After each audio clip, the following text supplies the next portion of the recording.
And age is critical into getting into a club, or no? Nah, I wouldn't say so, man. I really wouldn't say so. And I think that may go against what most people believe and what we've kind of been told.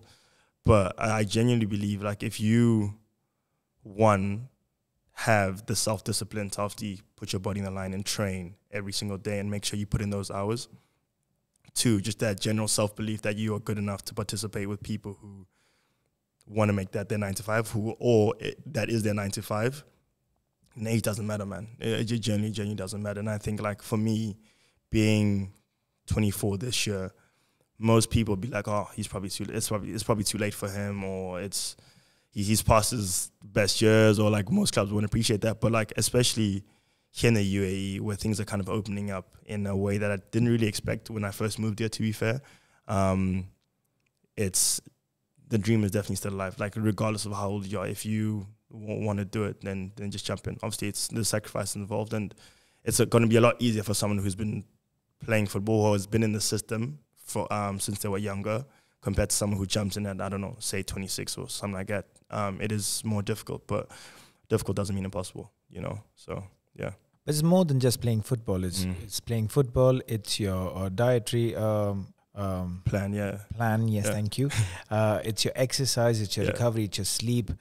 If you're saying the route to going into professional football is much shorter in the UAE, there's a lot of competition as well. Yeah, 100%. So you need to 100%. Really be very and also and the funny thing is, obviously, so you have 4 divisions. So you have the ad hoc league, which is obviously like the Premier League of the UAE. You have the first division, which is the league I was playing in, and then you have second division, and then you have third division, which is basically fourth division. Second division is obviously third division, right?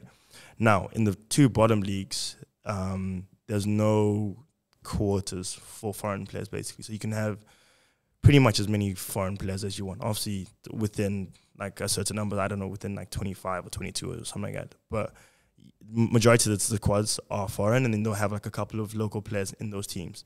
And then as soon as you go to the first division and the Premier League, the amount of foreign players reduces and the amount of local players increases, obviously. So that's when it becomes tough, because obviously your pool to show yourself becomes a lot less, and obviously they become a lot more demanding on the foreign players, because it's the same thing like any other country. If you're being brought in by this club as a special player, so to say, then you need to make a difference. If you're a defender, you need to make sure that the team is solid defensively. If you're a midfielder, you need to create, defend, etc.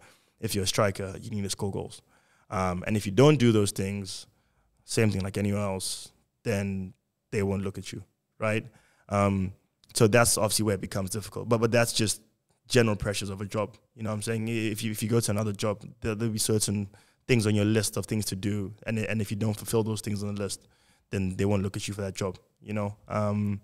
So, yeah, but that's why I say it's difficult, but it's not impossible, because you have 2 feeder leagues, so to say, where you can jump in now, kind of show yourself, do well, and sometimes you literally have players who can go from the third division all the way to the second division, or the fourth or third division all the way to the first division, right? And that's just based on how they're performing. So, yeah, it's definitely possible. Definitely possible. It just requires time and dedication.